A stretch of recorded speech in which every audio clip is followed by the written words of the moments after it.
All right, get ready. Because you and I are about to watch 40 students freeze as the school boss kicks the door open. Meet Kim Kisu. He is hunting the new kid who hospitalized his buddies yesterday, acting like he owns this entire place. He thinks I am just another scholarship kid he can break for fun. If only he knew that 6 months ago, I did not wear a school uniform. I wore a tactical mask, turning an armored rebel camp into a silent graveyard to save a trapped military unit. Major Hamchan saw me as a ghost that day, a mere kid who dismantled an entire army alone without breaking a sweat. I have lived on battlefields since I was 9. I do not do drama, I just get results. But I am just Yui Jin for 10 long years. I was only a name on a plane crash memorial. Seeing me alive almost gave my grandfather a heart attack. He treats me like glass.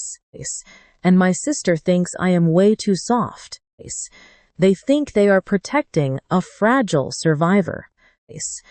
But they actually welcomed the most dangerous man on earth into their peaceful home. When I first stepped into this classroom, the teacher formally introduced me as the new transfer student. The girls immediately started whispering about my messy hair, comparing me to some famous celebrity. But the guys saw an easy target, especially a clown named Lee Hyung who stuck his leg out in the aisle as I passed. He was smirking, waiting for the new kid to faceplant so everyone could laugh. I stopped my foot exactly 1 inch from his shin. I did not look down, I just stared right through him. He looked up, and his smug grin twisted into nervous confusion. He started yelling, trying to pick a fight, and threatening to gouge my eyes out. I simply walked past. Major Hamchan ordered me to avoid fights, claiming he was worried about the physical safety of my opponents. At the time, I thought he was exaggerating. But seeing Lee Young's trembling hands right now, I know he was just being honest. Now pay close attention here, because while I struggled to open my locker without breaking it, my sister Da-yoon was facing a nightmare next door. Hae-jin, the queen bee of the school, was standing right in her face, screaming furiously over a sports uniform. Hae-jin thinks her father's political status gives her the right to be a monster, delivering a slap so hard it echoed down the hallway. Other students quickly looked away. In this school, if you are not the apex predator, you are nothing but prey. Nobody wanted to be next on the menu. Da-yoon stayed silent, biting her lip and enduring it without saying a word to me. She did not want her older brother getting into trouble on his very first day. She has no idea I have wiped out entire insurgent cells for far less than a scratch on her cheek. The real trouble started that afternoon. We were turning a corner when a brunette girl, one of Hae-jin's loyal minions, blocked our path with 2 heavy-looking thugs. They started mocking Da-yoon, calling her a pet and mockingly asking if I was her new boyfriend. Overconfident. They got way too close, grabbing my collar with breath that smelled like cheap energy drinks. I looked at Da-yoon. She was shaking, but not out of fear for herself. She was terrified for me. She thought those 2 idiots would hurt her brother. I could not let her worry, so I took off my uniform blazer. You and I both know what is coming. I told her to close her eyes, using my icy combat commander voice, cold and absolute. She hesitated, so I simply draped my blazer over her head, completely blocking her view. The moment her eyes were covered, the student vanished. The first guy did not even see my elbow aiming for his face. A precise jaw strike completely shut down his brain. He flew backward into a metal railing, crashing like a high-speed car wreck. I looked at the other guy and the girl. They were frozen in sheer shock. I sighed, realizing I broke my promise to the major on day one, and eyed the second thug while his friend lay unconscious. The second thug tried to raise his guard, but he was trembling so hard he vibrated. I stepped in, closed the distance instantly. One direct punch to his solar plexus sent him flying right over the railing to join his buddy on the concrete. It took exactly 7 seconds. No wasted movement. No rage, just a tactical sweep. The girl stood there utterly speechless. I turned to Dayun, calmly asking if she was okay and suggesting we grab a snack as if nothing had happened. On our walk back home, she asked me how on earth I had learned to fight like that. I started to answer, mentioning a war-torn country people only ever see on the grim nightly television news, stopping myself mid-word. I improvised that it was just a self-development phase, and she totally believed me. But the brunette girl ran straight to Haijin, who immediately went to recruit her notorious older brother, Kisu. And that brings us right back to the start, where you and I will watch Kisu's crew walk in seeking trouble. Come with me to check out these guys who definitely practiced their tough guy walk in the mirror. Kisu, their redhead leader, strutted straight to my desk. He glared at me, then looked at the 2 punks I taught a lesson to yesterday, mocking them for getting beat up by some pretty boy. Suddenly, the whole room turned dead silent when Dawn burst into the classroom, desperately gasping for air. Just looking at her made my blood run cold. Her face was completely red and swollen. Her hair was a total mess, and her clothes were covered in dirt. But Kisu did not even have the brains to shut up. He started whistling, mocking Dawn for being nothing more than Haijin's little pet, laughing that she ran all this way just to watch her brother get thrashed. Haijin strolled in right behind him, looking smug and victorious. Dawn was sobbing uncontrollably, begging for my forgiveness, thinking I was in this mess because of her. I looked her in the eyes and told her she had nothing to apologize for. Then, I turned back to the trash standing before me. The first bully stepped forward, actually believing he was about to lay a hand on me. Before he could even breathe, I buried my fist into his throat. He collapsed instantly, clutching his neck, wondering where his oxygen went. Now pay attention to this absolute silence. The other guy threw a wild punch, but I deflected it and drove my fist into his solar plexus, sending him sliding like a rag doll. Kisu stood frozen in absolute disbelief, screaming that there was no way I was just some normal high school student. He finally realized he was not dealing with a regular kid, but an absolute predator. I stood my ground, staring down Kisu and Haijin, the room filled with the scent of their shattered confidence. I knew these people had made my sister's life a living hell. And honestly, I was only getting started. Kisu's face twisted with pure rage. His leader ego completely shattered into pieces. He lunged at me, screaming nonsense that I completely ignored, and threw a high kick straight at my head. But I caught it. Seeing the sheer terror in his eyes was the highlight of my day. He tried to pull back, but I held his leg like lead. I delivered a devastating blow straight to his face, leaving him stumbling backward. Blood was gushing from his nose. He tried to push himself up, cursing under his breath, but I was already over him like a dark omen. I did not give him a second to breathe.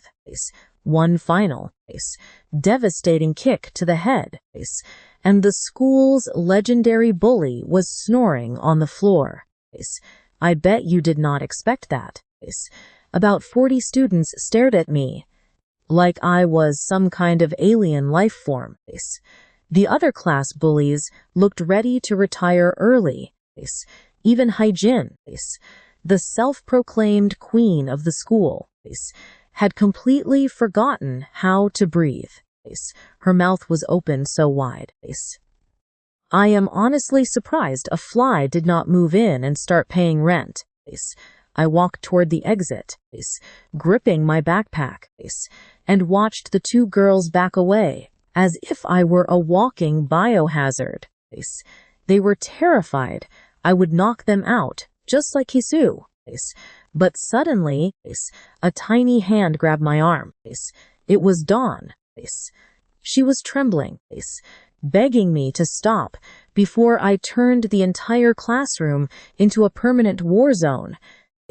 I looked at her, noticing the fresh bruise on her face, and realized I was not just fighting a bunch of schoolyard bullies. I told her I would walk her to class, dropping my cold, military tone to switch right back into protective brother mode. Walking down the hallway felt like a royal procession, where everyone was way too terrified to even whisper a word. The rumors were already spreading faster than a classified military leak. Apparently, I was now the monster who absolutely wiped out the school's top dog in under 60 seconds. When I returned to classroom 3-2, the atmosphere had completely shifted.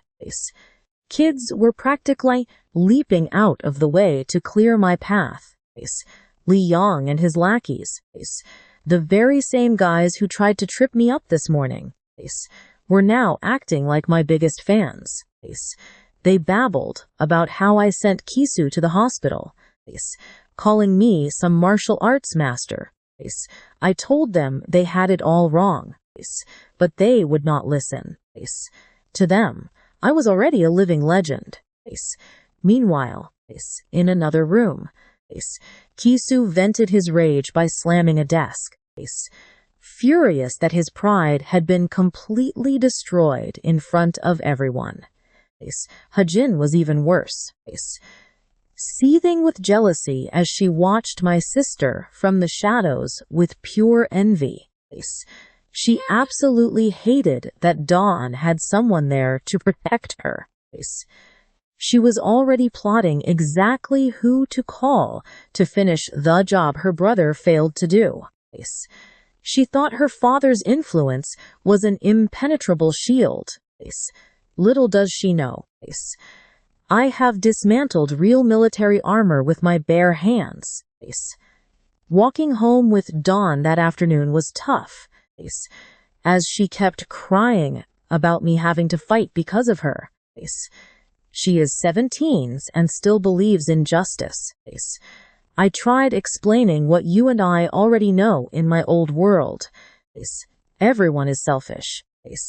You and I are about to see how family becomes his absolute one and only exception. She stared at me like an impossible puzzle, but decided not to push any further. She leaned in, seeking a protective warmth she had never felt.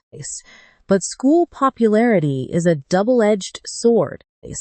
Out of nowhere, every girl in class was completely obsessed with the mysterious new transfer student.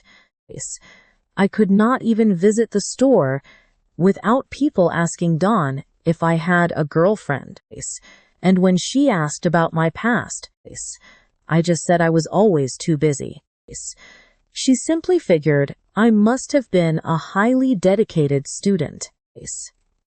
She would have a heart attack, knowing I was actually dodging snipers and clearing minefields. That night, peaceful home life continued. My grandfather pulled out a brand new, latest model Samsung Galaxy, presenting it to me like it was the Holy Grail. He had spent his entire day taking cooking classes just to make sure I would enjoy the dinner he made. Watching his trembling hands explain how he saved our numbers hurt way more than any blow Kisu could ever land. I promised to protect him, but pay attention here, because once I was alone, that glowing screen felt completely alien. I sent a simple text to Major Hamchan. Please use this number from now on. The Major was halfway across the world planning his next deployment, but he replied almost instantly. He was genuinely shocked, teasing me about my first civilian phone and asking if I was finally becoming a normal kid. I lay back on my pillow, staring up, and for the first time in 10 years, I did not feel like a weapon. I felt like I belonged. But in my world, peace is usually just the calm before the storm. Let us skip ahead to the next morning. I step out of the shower, trying to master being a normal teenager, when suddenly my sister Dawn dashes past me like she is running an Olympic sprint. She smiles happily, babbling about grandfather's breakfast while keeping her eyes glued to the clock. It is 7:25 in the morning. If only she knew that. In my world, cheerful mornings are usually nothing but the prelude to an ambush. She runs off to school, focusing entirely on her books and a bright day ahead. Suddenly, and I know this is going to hurt us, 3 masked girls appear and brutally kiss her straight onto the hard concrete. The ringleader starts screaming at her to watch her step, acting like she did not target her on purpose, like a homing missile. Thence came the invitation. Apparently, these girls were feeling stressed and decided a karaoke room was the perfect place to blow off some steam. But they had no intention of singing any K-pop hits. They dragged Dawn into a private room to beat her mercilessly. When the manager finally found her, the room was covered in blood, her pride utterly shattered. Dawn lay there, broken and bleeding out. But when the manager tried calling an ambulance, she struggled to her feet and absolutely refused to let him. She stumbled all the way home, clutching her backpack like a shield, focused only on hiding the injuries from her family. Meanwhile, I was waiting outside her school like a lost puppy, staying there until the entire crowd had completely vanished. I called her phone repeatedly until the ringing felt like a joke. Nothing. When I finally walked inside, the house was pitch black, but then I saw her white shoes, the ones now stained with bright blood, standing out like a flare in the dark. I practically had to beg her just to open the door. She tried to make up some silly story about tripping on the stretchers while dodging a bicycle. A truly pathetic lie. The exact kind of excuse third-rate soldiers would make to cover up a failed mission. I sat down to clean her wounds and apply medicine with a gentleness I did not know I possessed. Every time she winced, the room felt 10 degrees colder. She begged me not to tell our grandfather, reminding me his heart is a ticking time bomb that could not handle the stress. I promised to keep her secret. Gave her that normal smile I had practiced so much, and told her to rest up. But the very second I stepped out of that room, the mask slipped. The ghost of war had returned. While I was playing the good brother at home, the trash responsible for this celebrated at Club W, drowning their egos in expensive liquor. Kisu was chilling with 5 of his thugs, trying to comprehend how a simple scholarship kid turned his entire gang into human origami. Then his phone buzzed. It was his sister, Hijun. She was practically beaming over the speakerphone, laughing as she bragged about saving his reputation by beating Don to a pulp. Kisu laughed too, thinking he had broken me. But trust me, you and I know the music is about to stop. Get ready, because you and I are about to watch a legendary beatdown. The music kept playing, but the club already smelled like pure tragedy. No cover charge, no ID shown. Honestly, there was absolutely no need for words. I just locked eyes with the first guy in my way and slammed his face into the brick wall so hard I basically redesigned it. The crack of his skull against the bricks was my only greeting. Right away. Another idiot swung a punch so slow it felt like slow motion. I ducked quickly, letting his own momentum do all the hard work for me, and landed an uppercut right to his jaw that sent teeth flying. The entire gang stood up, furious that some kid was ruining their party. Kisu's bright orange hair was the only thing I cared about. I tossed the first guy aside like trash. Then, the curly-haired jerk took a punch so brutal, his dentist will need a map to find his teeth. His jaw ended up shifted so far to the left it belongs in a different time zone. Another fool thought holding a glass bottle made him the big boss. I dodged his swing, sent his chin to the stratosphere, and left him counting stars on the ceiling. Right then, a coward tried to sneak up behind me. Curly hair got back up for round 2, trying to attack my blind spot. A total rookie move. Pay close attention here.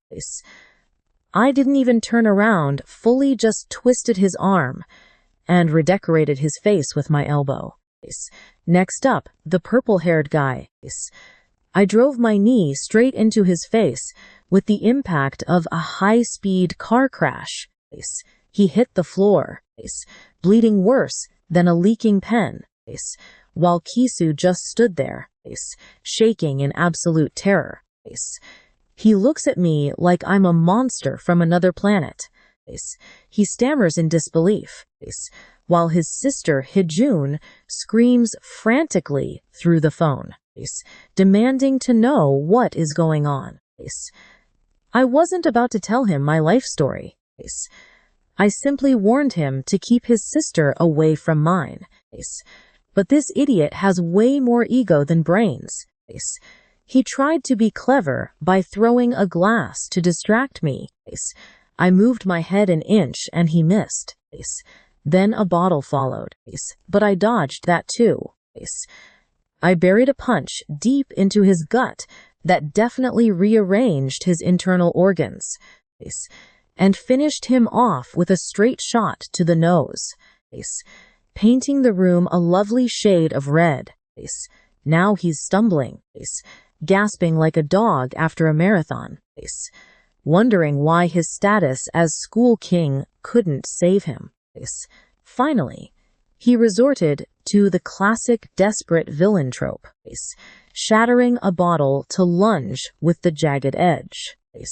I didn't even blink. I disarmed him in the blink of an eye, slammed him to the floor, and pinned his throat with my elbow. I let him feel the weight of his own mortality while delivering a clear warning. If Hee-jun ever looks at my sister again, he won't be the only target. I'll take everything they own. Honestly, you and I can't even blame the staff for being too terrified to stop me on my way out. I bumped into Hee-jun right at the exit. She saw my bloody, cold face, completely sick of her miserable existence. And out of nowhere she tripped on her own ego, falling backward and shrieking as if I'd actually touched her. Then my phone buzzed. It was my grandfather. I switched back to my good grandson voice instantly, promising to head home, while Hee-jun watched me leave like a ghost that just haunted her. By the time she found her brother, the club looked like a disaster zone. Kisu was slumped in a chair, his men decorating the floor. He finally used his brain to tell his sister to back off before I completely wiped them off the map. But it seems this family doesn't know when to accept defeat. Let's fast forward to the hospital scene. Kisu is covered in so many bandages he looks like a museum mummy.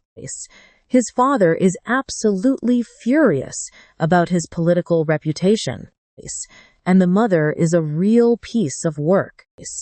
She didn't call the police or a lawyer, but a guy named Boss Cha. This guy is an underworld legend. A cleaner with a scar on his face and a record packed with serious crimes. Right now, he's smoking by his car, complaining to his goons about how embarrassing it is to handle a high schooler.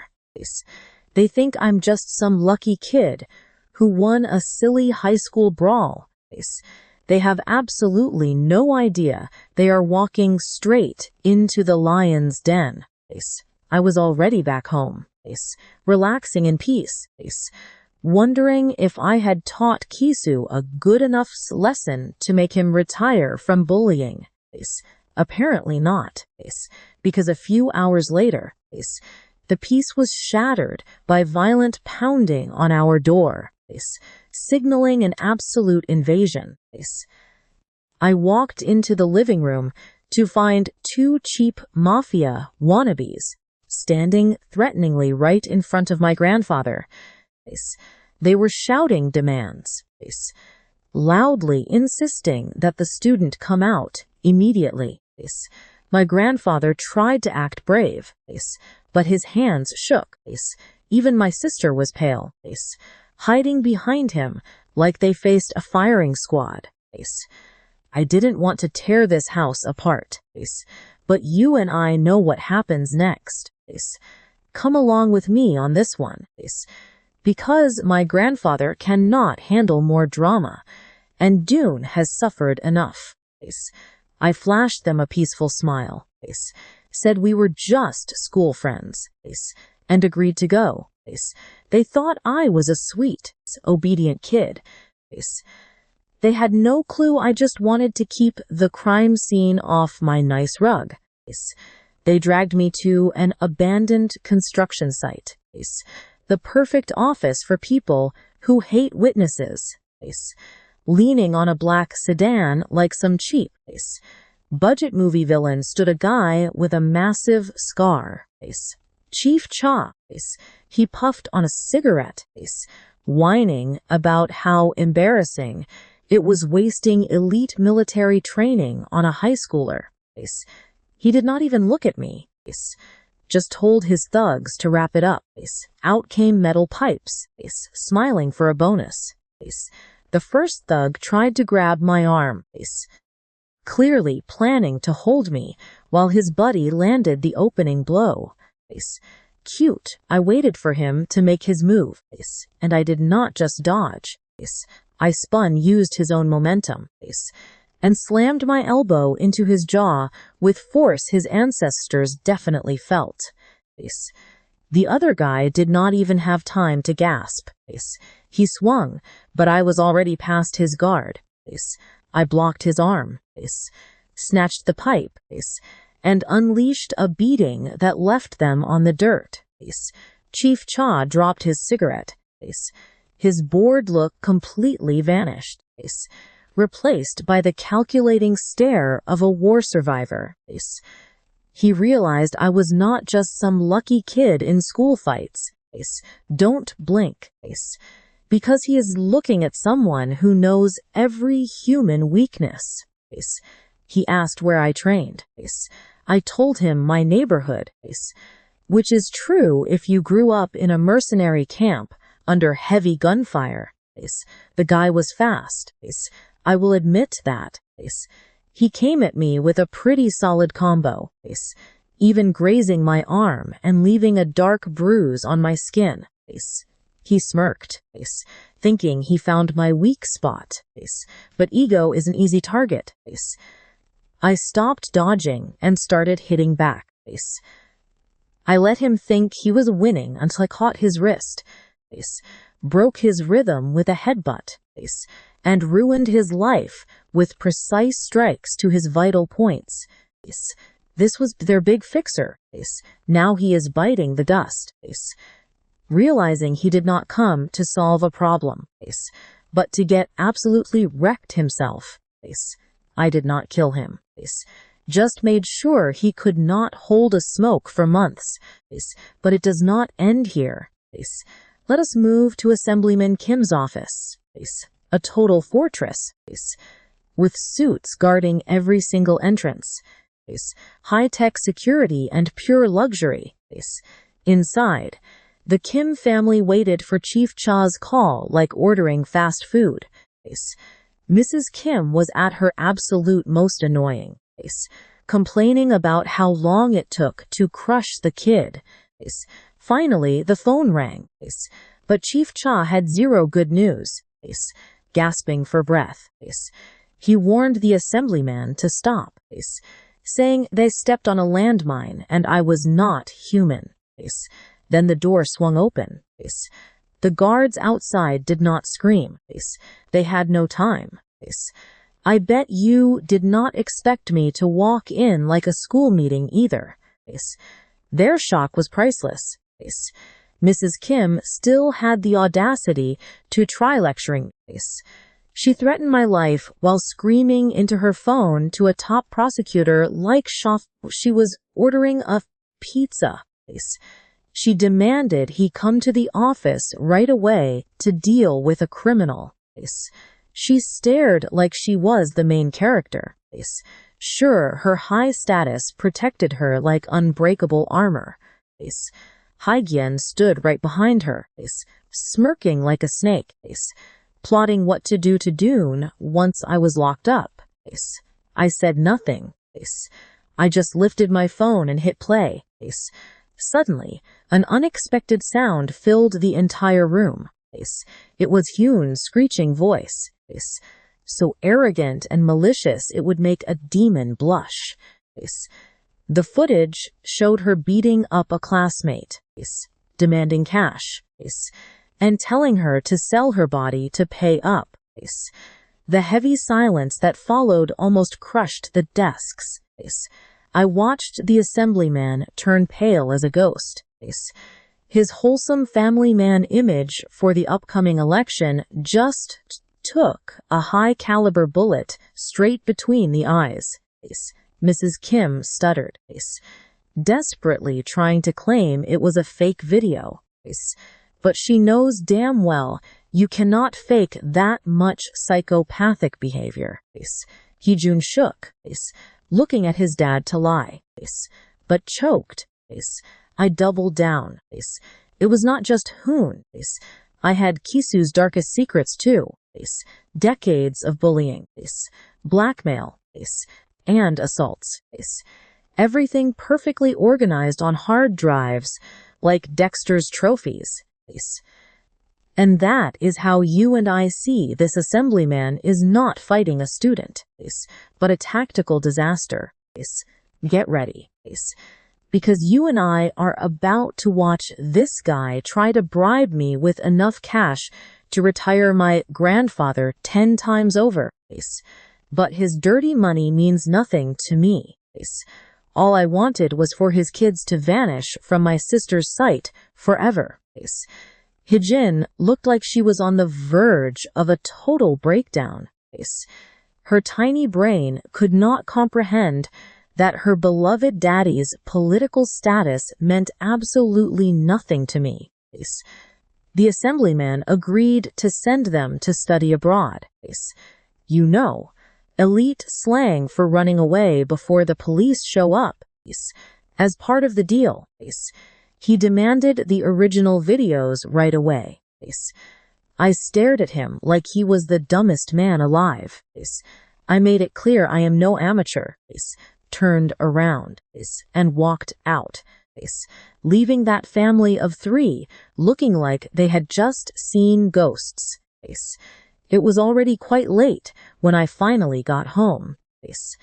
My grandfather and Dayuni were waiting at the door, dying of anxiety.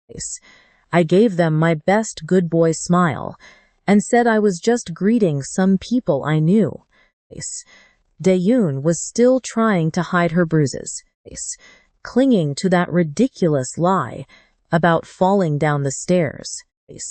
I looked at her, my heart breaking for her suffering, and assured her she would never have to worry about those stairs again. I had cleaned them completely.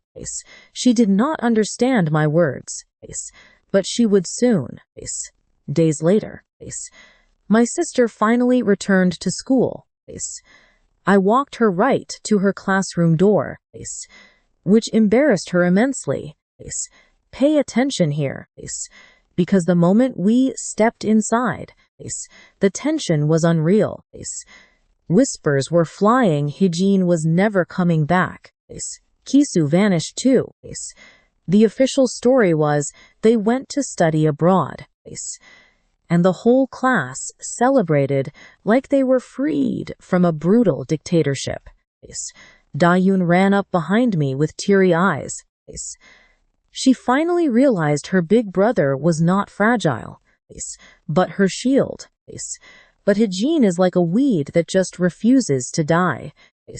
That very evening, she was throwing a fit at a karaoke bar with her gang. The exact spot where they used to torture my sister, turning up the speaker volume to drown out her screams with noise. She told her crew she would only be gone for 1 semester, just enough time for her dad to use his influence and fix everything. She was already plotting her revenge, swearing to get my grandfather fired and teach Dayun a lesson once and for all. She thought she was the main character. Right in the middle of her power trip, the private room door swung open. The room fell completely silent. Standing in the doorway, locking it behind me with a click that sounded like a death sentence, was me. Hijin's face went through 5 stages of panic before freezing into absolute terror. I glared at everyone in that room who was in the videos and asked if they really loved making noise that much. The air instantly turned ice cold. Hijin was shaking so violently she could barely even breathe. I bet you and I know what comes next. I was not waiting for her to leave. I made sure she never wanted to return. While I taught Heejin a personal lesson about consequences, the rest of the world was finally starting to react. Back at the hospital, the assemblyman waited for his daughter to say goodbye to her friends so they could flee the country. His assistant burst into the room like a bomb had gone off and turned on the television immediately. The news anchor was not talking about the weather. They were showing censored but unmistakable clips of the worst assaults by Heejin and Kisu. The scandal erupted nationwide, exposing the legacy of violence left by Assemblyman Kim's children. The reporter spoke about the dozens of videos uncovered, detailing their extortion and the sheer brutality of their actions. Kisu and his parents froze completely solid as the news anchor delivered the final, devastating blow. Undeniable proof of the assemblyman's money laundering and illegal election tactics was also mysteriously leaked straight to the authorities.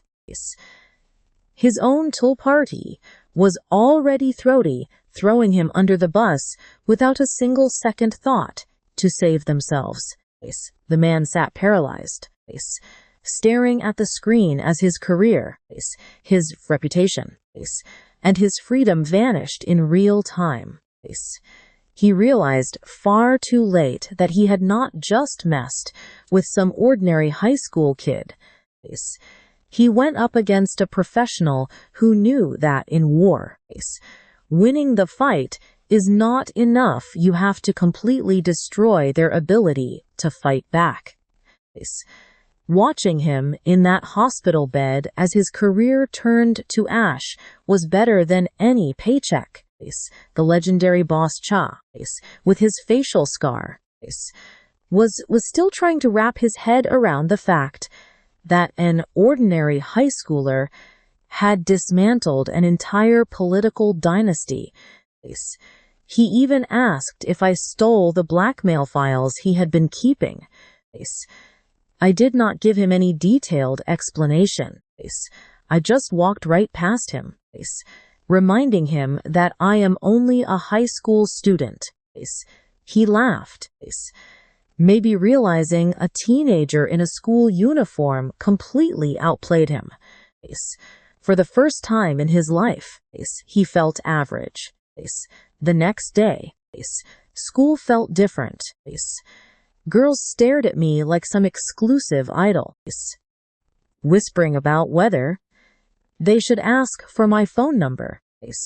I just stared out the window, wondering if I left the stove on. That is where we end this wild ride, friends. Let's dive into this wild story. My phone rang. Dae-yoon told me to hang out with my classmates because she was going home alone. She wants me to have a normal life. She has no idea my version of hanging out usually involves high enemy casualties. Just then, Yong Chan, the only guy with a pure soul in this school, approached me with a massive grin. He asked if I was busy. When I said my afternoon was free, his face lit up like he just won the lottery. He wanted to take me to the holy land of Korean teens, the PC Bang. But the universe never gives me 5 minutes of peace. Suddenly, the two class clowns, Lee Young and his thug, came strutting right over. Just yesterday, they tried tripping me in the hallway. But today, they were acting like my biggest fans. They'd heard the rumor that I was the one who sent Kisu on a permanent vacation to study abroad. Shaking with excitement, they called me a hero of justice and begged to join our gaming session.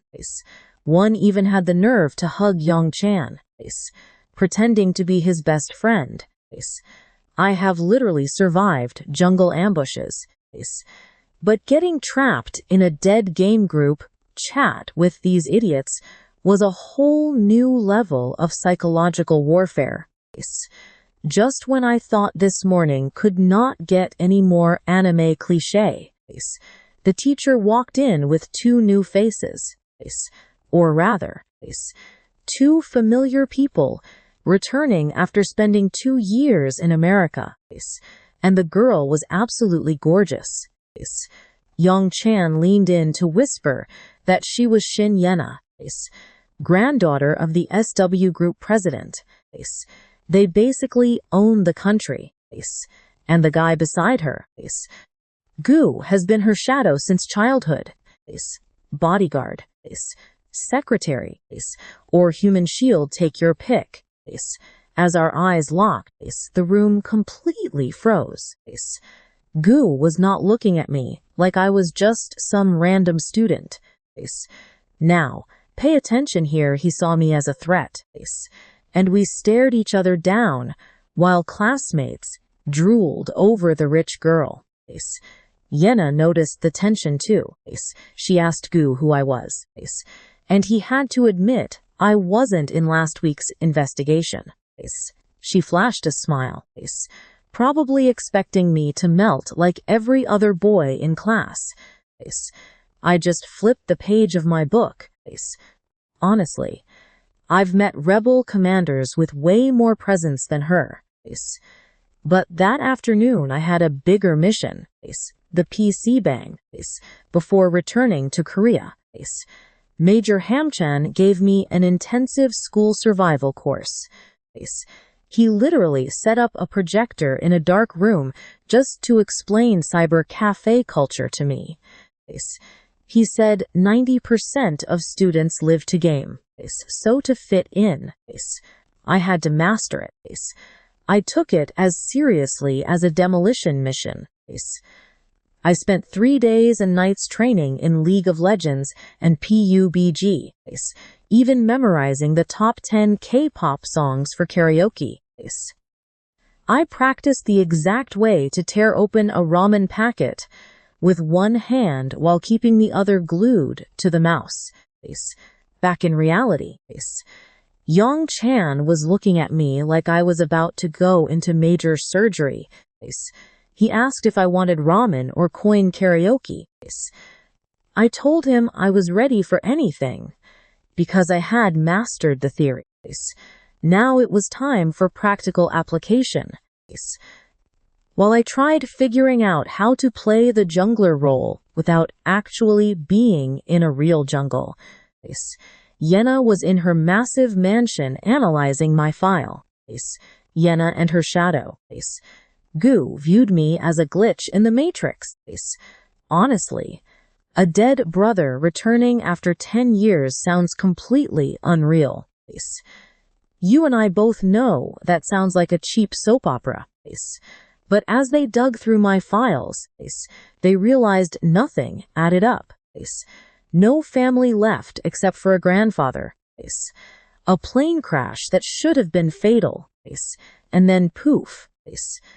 I reappear out of nowhere right when the new school semester starts. Gu wanted a full investigation, convinced I was a high-level spy. But while they played detective, I was facing a real threat in the dead game group chat. The guys I went to the internet cafe with wouldn't stop blowing up my phone with messages. Lee Yong and his buddy worshipped Yang Chan, calling him a high-ranked player and a true living legend. Apparently, in school gaming, Yang Chan is a god, and I'm just the deadweight holding him back by dying every 5 seconds. They roasted my gameplay so hard that I felt more pressure than being under mortar fire in the jungle. Yang Chan tried being nice, saying I was just a beginner, but Li Hong wasn't going to let me off that easy. He told me to practice because my performance was a national tragedy. The absolute irony. I can dismantle a high-security server in an active war zone. But give me a keyboard, and I'm a helpless toddler. I walked home, ignoring Li Hong's endless messages calling me a trash bronze player. I bumped into Dayun, returning from the store, looking at me with relief and worry, asking if I had fun hanging out with friends. When I said I was at a PC bang, she was shocked. Guess she didn't expect her mysterious military brother to play video games. Didn't tell her I spent half the time finding the jump button. You and I will catch up next time.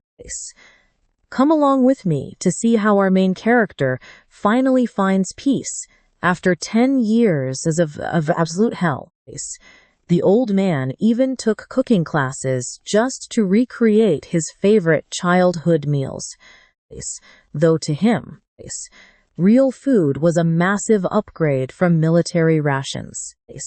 Meanwhile, his sister bragged about her own skills, and for a brief moment, the constant survival instincts screaming in his head finally went silent. But that very night, his phone buzzed again. It was Major Hamchan, calling with that incredibly annoying yet deeply protective older brother tone of his. He jokingly asked if he had killed anyone at school yet, but the actual worry in his voice was clear. He promised that everything was completely under control, and there was no need to worry. The major sighed in relief. He spent his life worrying about our main character's enemies, forgetting he just wanted to be a normal kid. The next day, the investigation into his mysterious past reached a dangerous critical level. Sukdu cornered him right in the school hallway, getting straight to the point, without wasting any time on small talk. He revealed he had researched the school abroad where he allegedly studied, finding out nobody had ever heard of Yue Jin. Arrogant and convinced he had trapped him. He claimed the documents were fake and demanded to know his real objective. Now pay attention here. He did not even blink, staring back and demanding real proof, leaving him completely frozen. The bodyguard knew exactly that he was lying, but had absolutely zero physical proof to back it up. It is actually pretty funny. In their fancy world of corporate espionage and high society, Yana and Sukdu thought they caught a massive villain. Looking at those forged papers and that empty history, they saw a dangerous shadow threatening their perfect, clean little world. To them, he was a master mole sent to destroy the SW group from within. But digging deeper, she did not find a ruthless assassin. She found the ultimate protective brother personified. She discovered he absolutely destroyed the school's worst bullies just because they dared to touch his beloved little sister. She realized that while she tracked company stocks, he only cared about whether his little sister had eaten her lunch. But Sukdu was not buying this sweet family act, still obsessed with exposing him. He demanded to know his true intentions. He gave the only real answer: he just wanted to go home. The bodyguard stared like he was speaking a dead language. For someone trained strictly to be a human shield to a billionaire heiress, that simple wish for a home made zero sense. He promised to get the proof to expose him as a fraud in days. Our guy just let him keep dreaming. Evidence only matters if you actually plan on letting your enemies catch you. But get this, while Sukdu played detective, our main character was facing the most terrifying battlefield of his life, a crowded supermarket right at dinner time, walking with Dawn. He felt the shoppers tracking him like a high-profile military target. His sister, getting highly curious, started questioning him about his mysterious 10-year absence.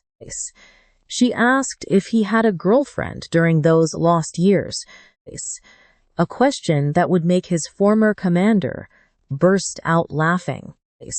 He replied he was far too busy for romance, so she just assumed he was a hard-working student. She had no idea that busy schedule meant dodging landmines and wondering if he would even survive to see the next sunrise.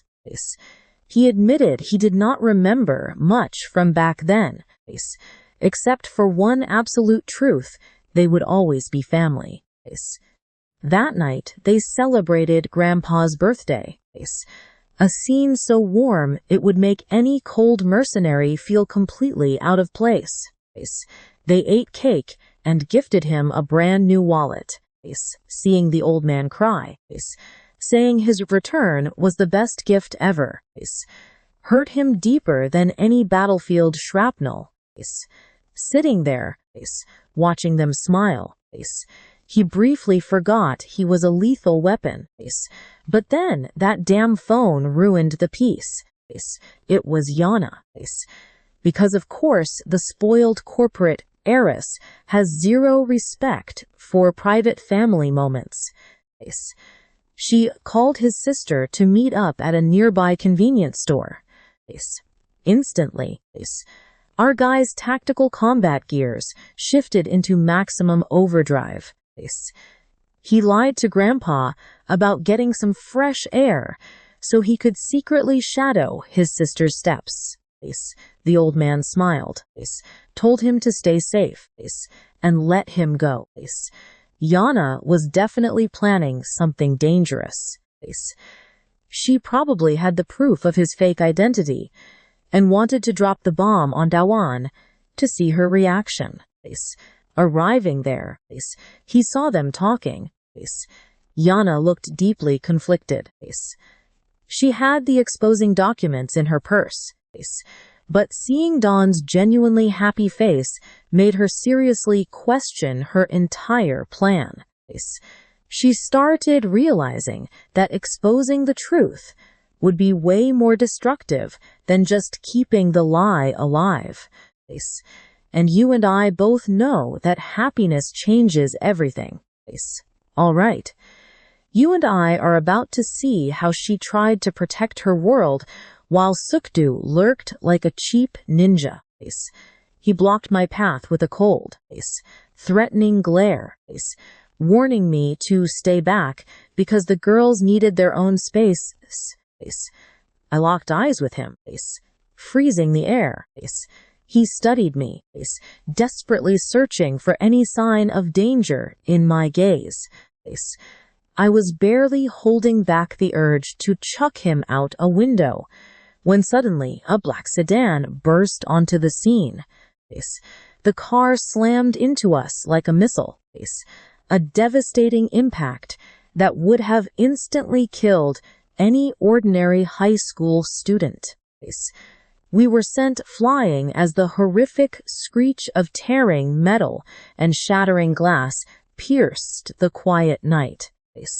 Blood poured down my face, blurring my vision, but my eyes remained glued to that escaping vehicle. That is when I saw them, two masked men jumping out, ignoring valuables entirely. They were only there to kidnap the girls. With sheer helplessness, I watched them press a chemical-soaked rag right over Dune's face to knock her out. They threw both her and Yana into the back like cheap luggage. Right then, my peaceful facade was completely shattered. Pushing past the pain, I struggled to give chase. Stick with me, because this high-stakes pursuit is about to go into overdrive. The car vanished into the dark, leaving behind only the stench of burnt rubber and the bitter metallic taste of blood. We locked eyes, and for once, all of our hostility vanished. It was replaced by pure panic once we realized they took both the billionaire's granddaughter and my sister.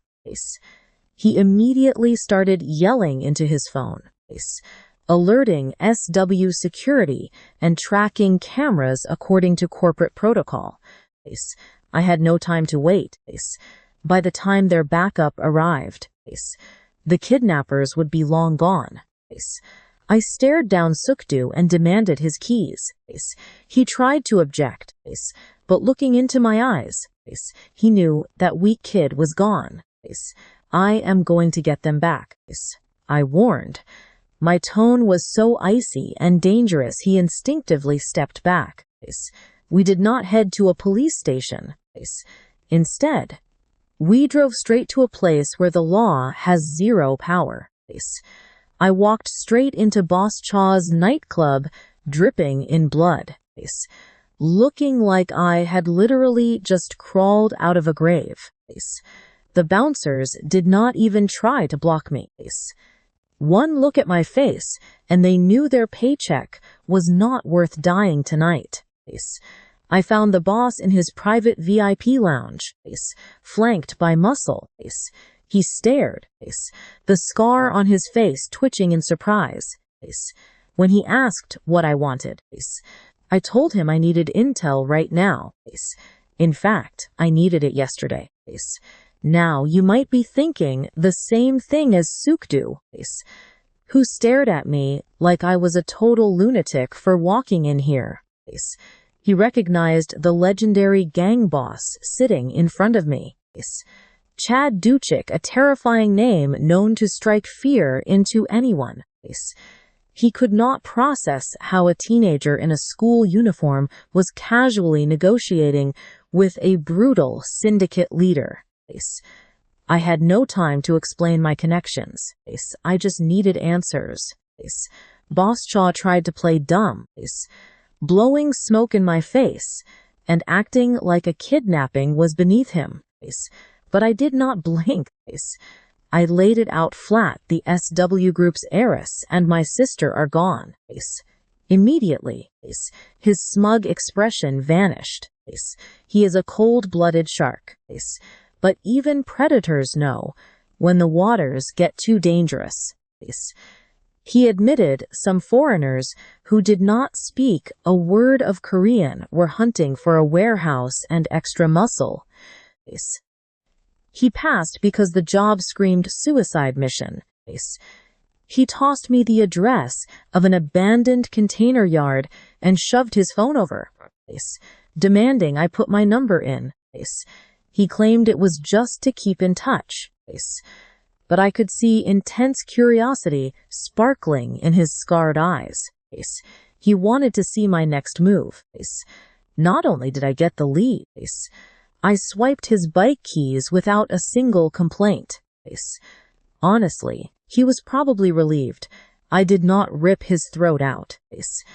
Sukdu tried playing the professional, telling me to wait for SW backup. He was worried about Yana, and I was terrified for Dune. She does not have time for your useless corporate bureaucracy. I snapped. I strapped on the helmet, pinned the throttle, and left him behind in a thick cloud of burning exhaust. Meanwhile, over at SW headquarters, the atmosphere was freezing and incredibly tense. Yina's sister sat in her plush office, sipping coffee, casually reading the kidnapping report like it was a minor stock dip, silently hoping they succeed. To her, getting her sister out of the picture was just a convenient shortcut straight to the CEO chair. Inside that gloomy warehouse, Things looked grim. Dune and Yina sat gagged, staring up at a scarred goon radiating pure, sadistic malice. The guy looked completely bored and aboard. Heavily armed kidnapper is a recipe for absolute disaster. Desang Dune was useless cargo. He ordered her execution. But Yina, usually a spoiled princess, showed incredible courage. She threatened to bite off her own tongue and bleed out, completely robbing them of their only leverage. She bought a few minutes, but Scarface just ordered them shut. Trust me, you and I need to see what happens next. All right, grab your popcorn and follow me as we watch our main character slip through this graveyard like an absolute ghost. So did what he could against the guards using his training. But I was operating on a completely different level. By the time we met near the main building, I had already put 10 guards down while So only managed 4. He stared at me with wide eyes, completely shocked and terrified, asking me once again who I really was. I told him I was just his classmate. A total lie, but necessary. Then we found a way inside through a side window. Suku took the lead, desperate to prove he was still a pro, jumping into the room to face Scarface and his top thug. The thug lunged at him, expecting a quick and easy victory. Sukdu held his ground quite well, using his professional bodyguard training to disrupt the guy's flow. He slammed the thug down with a loud crack, but forgot the golden rule of combat: never take your eyes off the enemy. The thug did not use his fists. He drew twin blades, moving way too fast for a common street punk. He was a discarded soldier. Watch closely. Within 3 heartbeats, Sukdu was bleeding from 3 different wounds. His thigh, arm, and torso were quickly stained in deep red. Stumbling with blurry vision, he still tried to protect the girls. Scarface mocked him, calling him an idiot for dying for a paycheck. Then he got bored, looked at my sister Dawn, and decided that with the guard down, the brat was next. He drew back his arm to hurl a knife at Dawn. Sukdu did not even hesitate. He threw his entire body in the way, taking the blade in his back and collapsing. Yana screamed. Dawn stood frozen, staring at the weapon and awaiting her end. Suddenly, the door slammed open with a massive crash, and there I stood, framed by the moonlight, with a pile of unconscious bodies littered behind me in the hallway. Scarface stared at me, his smug smirk vanishing when he saw my school uniform and the cold emptiness in my eyes. He was totally confused, wondering if I was another bodyguard or just an overprotective older brother. I looked at Dawn.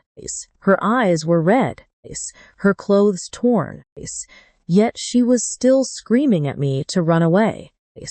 I did not say a single word, just glared at the struggling thug before locking onto Scarface's throat.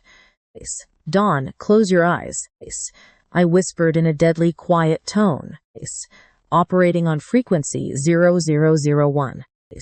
There was no room to argue, so she obeyed. You and I know what comes next. The schoolboy mask is off. The thug lunged first, desperately swinging his knife. I did not even bother to throw a punch. I dodged, grabbed his wrist, and drove his own blade deep into his chest. He collapsed, gasping for breath. Scarface was genuinely impressed, asking if I belonged to some elite special guard unit. He saw how I moved, targeting muscles and tendons instead of swinging wildly. He realized I was no ordinary kid. He was facing a professional predator, drawing a bigger weapon. He laughed and swore he would end me.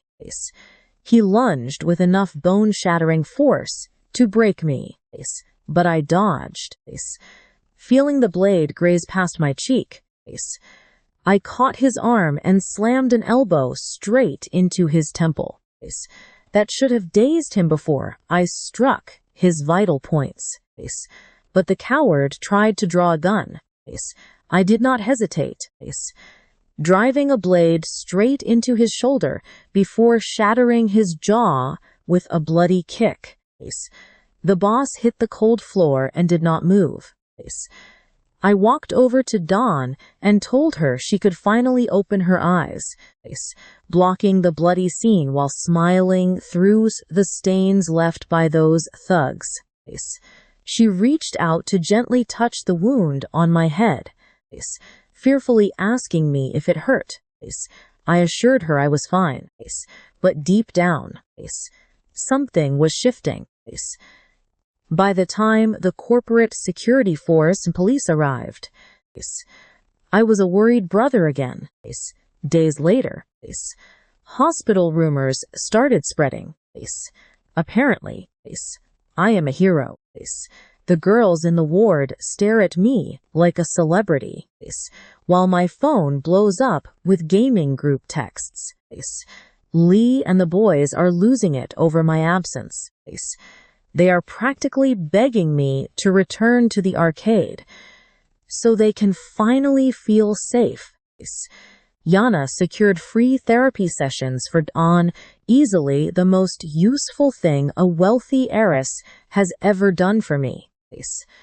She reminded me that just because the bad guys are behind bars does not mean Dawn is fully healed. She was right. For once, I realized that deep trauma cannot be fixed with a simple military field dressing. As we walk, Dawn blames herself for my injuries. Stay with me to find out how this story unravels. All right, come with me as she blames herself. But I quickly stop her to say I am the grateful one.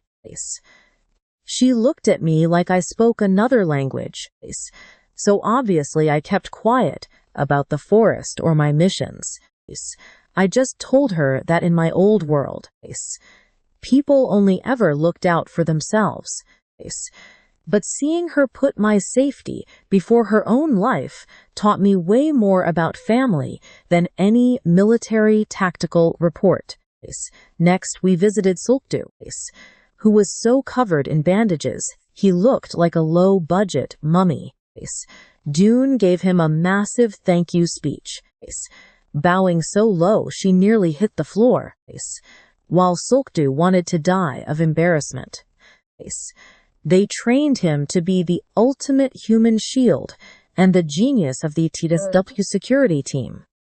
And there he was, getting thanked by the girl I saved, because he could not stop himself from getting gutted. He barely managed a stuttered, "You are welcome." His ego was literally in the trash can right next to his bed. I kept acting like a quiet student, but I could feel Yina and the security chief staring holes into my back. The security chief looked like he had seen a ghost, which was basically true after witnessing what was left in that warehouse. 10 professional mercenary guards silently taken down. No survivors. Just fallen men who never saw that devastating strike coming. Now pay attention. He was literally telling Yina that I am no ordinary kid with karate skills. He realized I am a specialist, the kind governments hire to wipe out problems. After seeing how I targeted tendons and joints, the way I handled that knife, like a scalpel instead of a weapon, he called me a true professional. That was the only honest thing a suit said all week. Walking home with Dune, she thanked me yet again. This is getting repetitive. I told her she taught me what family means, even if it sounds like a cheap romance movie. But seeing her breathe peacefully without looking over her shoulder in fear made every single broken rib totally worth it. But while I tried to figure out this family dynamic, Yina's sister, Jin, was in her glass tower losing her mind. She treats everything like a game of chess, and I was the one piece she could not control. She was starting to realize the quiet kid in Yina's class was actually the city's top predator, and she hated not having him under her thumb. Back at home, I got right back to my daily training until my lungs burned, trying to exhaust that restless war zone energy. Naturally, Dune caught me. She brought me a plate of fruit and admitted she was not scared of my darkest, most dangerous side. I know what you are thinking, but I highly doubt she would feel the same if she saw me in the deep forest, where I do not just protect people, I completely erase my enemies. Later, I met Yina at a cafe. She was surrounded by her usual bodyguards, but she looked completely different. She told me flat out that she was stopping all investigations into my past. She realized that even if my papers were fake, my loyalty to Dune was the realest thing here. She even asked me to meet her grandfather, the president. I made it clear I had no interest in being some billionaire's toy, and I simply walked away. I had a motorcycle to return and a dinner to catch, but the city had completely different plans. Heading back, I found a guy leaning against the wall, clutching a severe wound in his stomach. I recognized him instantly as one of Boss Cha's thugs. He started screaming at me in a rage, calling me an idiot and claiming absolutely everything was my fault. Outside the club, the entire vibe felt like a cheap, low-budget gangster movie. Dozens of cars crowded the entrance, and the ground was already covered in enough blood to scare a horror director. The rival gang blocked every single exit with metal bars and enough arrogance to fill an entire stadium. Their leader smirked, mocking Boss Cha and demanding his immediate surrender.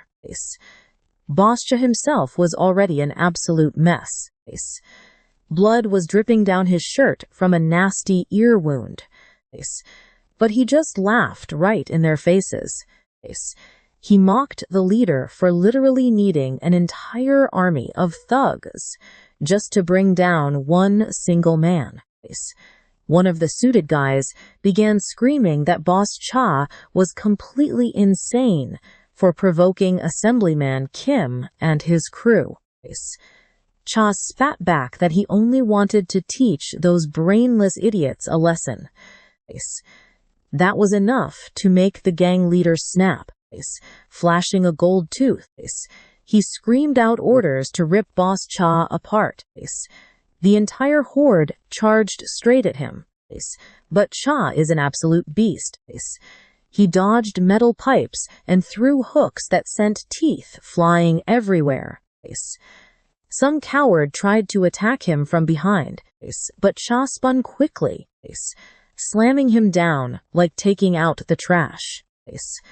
However, those massive numbers began to wear him out, gasping for air. He started believing this was his tragic end. He wondered if I saved my sister, and that is when I roll in on my bike. Trust me, we cannot miss what comes next.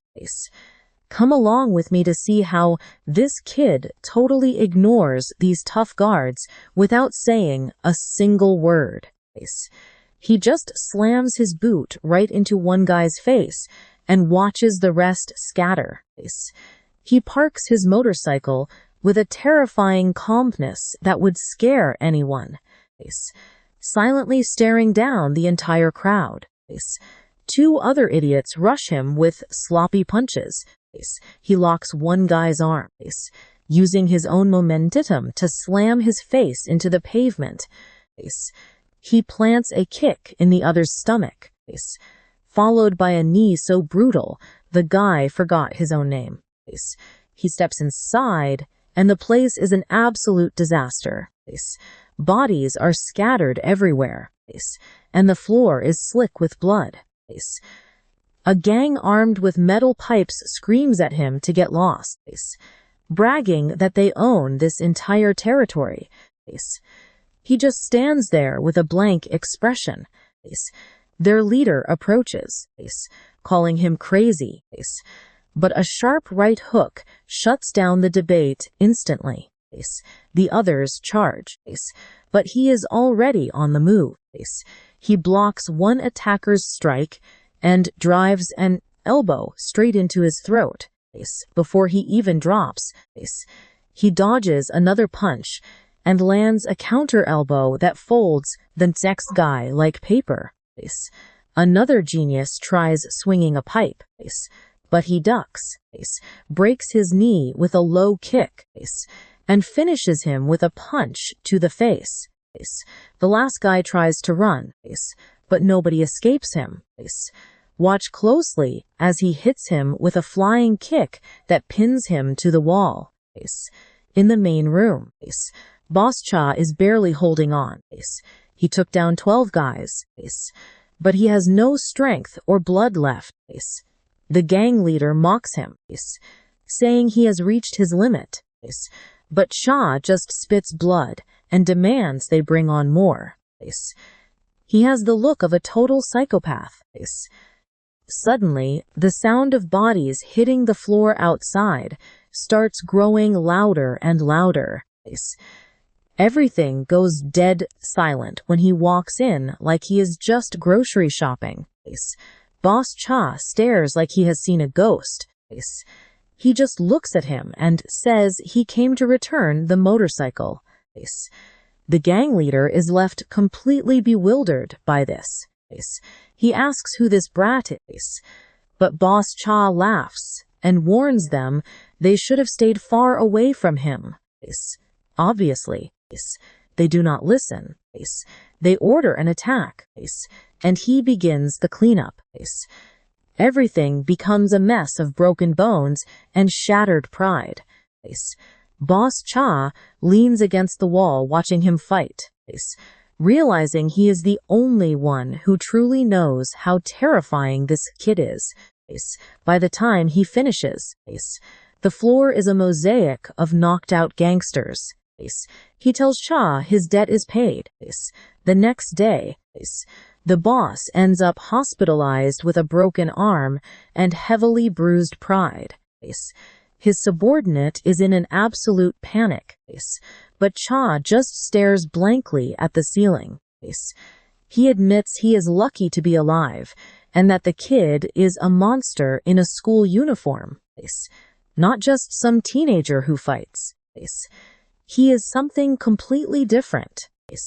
Back at school, he just tries to survive a simple soccer match. Someone kicks the ball straight at his head, and without thinking, he catches it in mid-air like it is a grenade. And now everyone is looking at him weird. I know what you are thinking. His friends asked if he was playing goalie. In his old job, if you do not catch whatever is flying at you, you are finished.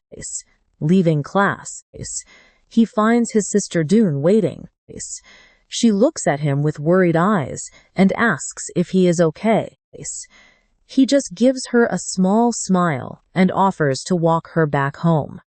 She starts complaining. telling him not to treat her like a baby or worry about bullies. So he tries playing the cool brother by giving her space.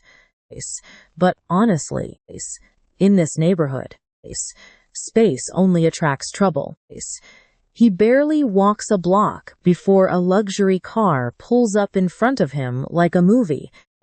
A woman gets out, claiming to be Ya's cousin. She tries the typical rich gratitude trick, offering dinner for saving her cousin. He rejects her faster than a spam call, telling her he only acted for his sister, and her cousin was just collateral damage. She froze completely, as if splashed with ice-cold water. She tried offering a business favor, but he walked right past. He has dealt with warlords far more dangerous than some bored rich lady. Dune runs after him, bowing politely to apologize to the woman for his cold attitude. Meanwhile, the woman stands there processing someone finally saying no, if she thinks she will drag him into corporate drama. She picked the wrong mercenary. While avoiding shady cousins, the gamer crew faces their own crisis at the internet cafe when young Chan heads to the restroom. He is a good kid, but his situational awareness is basically that of a potato. He crashes straight into a heavily scarred thug who clearly chose violence when he woke up today. The thug starts yelling that a simple apology is not enough, acting tough, and Rai to terrorize a completely defenseless high school student. And that is where we leave it. Right as Jae Hung steps in Luxul with a lollipop in his mouth. All right, stick with me to watch this guy spit out his candy and face a gangster so hard the thug runs away crying. Young Chan was staring at Jae Hyung like he was an actual superhero. But there is no time for a fan meeting. They have to get back before losing the game, with only 5 minutes left. Suddenly, the door slams open and Scarface returns, bringing his entire gang along to look for round 2. The poor internet cafe girl looks ready to faint, probably calculating the cost of the monitors about to get smashed. They drag them out to an alley where tension explodes. 6 against 3. Wait, let us correct the math. It is actually 6 against 2. Young Chan is shaking with the nervous energy of someone who accidentally liked their ex's photo from 2017. The leader starts talking big, thinking their numbers mean victory is already in the bag. Jae Hong, dramatic as always, decides this is the perfect time to drop a cool line he definitely stole from me. He mocks the boss for needing a whole pack of wolves just to bark at them. The leader snaps and swings, but Jae Hyung slips it like a pro, landing a hook that sends him stumbling. Mid-fight, Jae Hyung actually tries giving Young Chan a motivational speech, telling him none of this is his fault. Now pay attention, because his hero moment gets totally ruined when the others mock him for ripping off my lines. Blushing hard, he swears he did not practice that speech in the mirror, but we all know the truth. The Ghost Tech losers hate being treated like background extras and attack. Jae Hong and Heewook fight back, but they are no elite mercenaries. They hold their own. But these guys keep getting back up like some low-budget zombies. Jae Hong takes a brutal kick straight to the gut. But right then, the unexpected happens. Young Chan, A guy who would not hurt a fly tackles one of the thugs to save his friend.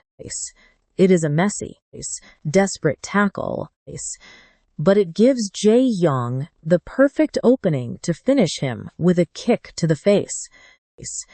When I finally track them down, they are covered in bruises, bragging about winning a 3-on-6 fight. I just nod and point inside. They walk in and see 7 more guys from that exact school piled on the floor like dirty laundry. I explain that while searching for them. These guys spotted my uniform and tried to ambush me, so I took care of business. Their shocked faces are priceless. They are bruised and dirty, while I look flawless. We end up at a convenience store, recharging our energy over some hot instant ramen. Jae-hyung acts like a protective older brother, lecturing young Chan that showing fear only makes predators push harder. It is the standard self-worth speech, but hearing it triggers some intense memories deep inside me. I want you to picture this. I remembered camp, where lunch is not about choosing a menu, but choosing to eat or starve. If you are weak, the bullies steal your bread and soup. I remembered the day I decided to never starve again. I used a heavy rock to bash 2 of the biggest bullies until the guards had to drag me off. One is knocked cold, and the other looks at me like a monster. That is reality. Mercy is a luxury. Back in the present, I watch young Chan sitting quietly, clenching his fists tightly under the table. Out of nowhere, he drops a bomb that totally kills the mood, confessing that he used to hate them both. Instantly, the air in the store completely freezes. He reminds them that, before hanging out, they were the very ones tormenting him and the rest of the class. Jae-hyung tries to laugh it off as just joking, but the cold sweat on his forehead says otherwise. The 2 start backpedaling fast, desperately claiming they are actual saints compared to guys like Ki-soo, who made life a living hell, swearing their behavior was just simple, harmless pranks. But young Chan does not buy that cheap excuse, looking them dead in the eye. He says every joke felt like a heavy boot pressing on his neck. He admits he hated how they acted, never thinking for a second about the people they were completely destroying. The silence that follows is heavy enough to sink a battleship. Both look crushed by reality. Hewook actually has the decency to look ashamed, admitting no one has ever called them out like this before. They convinced themselves they were the good guys, completely blind to the awful people they were actually turning into. Young Chan just gives them a soft, tired smile. At least now they treat him like a human being, even offering a clumsy, awkward apology. But that is where the real tragedy hits us. Guys, I struggle to open a triangle onigiri, and the wrapper completely betrays me. Stick with me here, you need to see this. The rice slipped and fell like a fallen soldier. I froze. I have survived actual war zones and elite death squads without even blinking. But seeing that rice ball roll away, I felt my entire soul leave my body. My friends looked completely terrified, just watching the sheer intensity of my traumatic shock. The moment I tried applying the 5-second rule, they literally had to hold me back like a wild animal. Meanwhile, over at corporate headquarters, The obnoxious cousin just had her big boss moment completely ruined. The chairman's granddaughter, Yenna, stormed in with her bodyguard, demanding they stop investigating my mysterious past immediately. The smug cousin tried playing the distrust card while her assistant arrogantly dropped a massive bombshell. They had already reached out to government contacts to crack my classified file. But right as they prepared to celebrate, the phone rang. It was the high-ranking officials, the kind who make chief executives tremble. Their message was short and absolutely terrifying. Stop investigating Igene immediately. Pay close attention here, the government warned them. I was completely untouchable. My cover story of being a plane crash survivor, looking for his family, was the only truth they were allowed to. The smug cousin's face was priceless.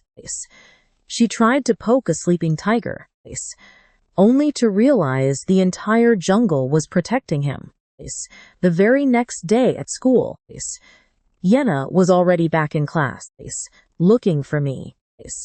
The teacher had called me out, but I was actually heading to a private meeting with the chairman himself. The old man came all the way to my school and didn't waste any time. He thanked me for saving his granddaughter and even apologized for the trouble his family caused my sister. I told him it was pure coincidence. I was only there for my sister. And Yenna just got caught in the crossfire. I was ready to leave when he dropped his proposal. He wanted me to become Yenna's personal bodyguard. I gave him the usual excuse of just being an ordinary student. But he wasn't buying it at all. He knew a normal kid wouldn't dismantle elite foreign mercenaries like Lego pieces. He also mentioned that his own security team couldn't even enter the room.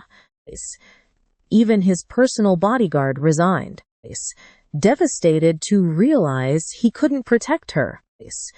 I still turned him down because I wasn't looking for a job. But then he pulled his ultimate trump card and thanked me for something 3 years ago. I know what you're thinking, 3 years. My mind completely shut down as he explained I had accepted a suicide mission everyone else feared. Because of that, he saw his son one last time before he died. Suddenly, a buried memory began to haunt me. 3 years ago, during a mercenary contract, my squad was tasked with Iskir as a charity group. I remembered a man, Yenna's father. He didn't care that I was a masked killer. He only saw a starving child. He shared his own food and treated me like a human being, not a weapon, simply because I reminded him of his daughter. My squad eventually moved out, and shortly after, the rebel forces wiped that entire village off the map. It was a cold, brutal reminder of my past life. Looking at the chairman, I told him I wouldn't be a full bodyguard, but I'd step in if needed. That was enough for him. But then he handed me a second mission to officially evaluate the conglomerate's security team. He knew they had grown arrogant, lazy, and completely useless. He wanted me to join as a trainee and show them what a real predator looks like. Why not? A few days later, I swapped my school uniform for tactical gear and headed straight to the company's training center. Team 3 was protecting Yenna, so they assigned me to Team 2, the personal escorts of that arrogant, show-off cousin. When the instructor introduced me as a student eager to learn, those veteran guards looked at me like a lost puppy. They heard rumors as I resolved the kidnapping, but seeing a kid in a tracksuit made them highly skeptical. I just greeted them politely, keeping a totally bored expression. We started with the basics, running a few laps, while those elite guards were gasping for air after a few kilometers. I barely broke a sweat. Next up was rope climbing. I scrambled up that rope so fast I probably broke several laws of physics, while the pros barely managed 5 feet with their neck veins popping. I was already back down checking my watch. Even the smug cousin, who usually looks completely bored with life, was actually paying close attention now, but ego got the best of them. One guard decided he'd had enough of being humiliated by a teenager and volunteered to test my skills. The coach tried to play it safe and asked me to wear a protective helmet, but I wanted to finish this fast. I grabbed the blue gear, dressed in red. He gives me a smug "I'm going to teach you a lesson" look that always ends in the hospital. He throws a wide, telegraphed punch, a total rookie mistake driven by pure ego. I didn't even bother with fancy counters. Slipped his guard, drove a knee into his jaw, and trust me, you and I just watched him get sent straight to sleep. Get ready, because we're about to see Yina turn pale as a ghost, while the squad tries to salvage their teammates' bruised pride.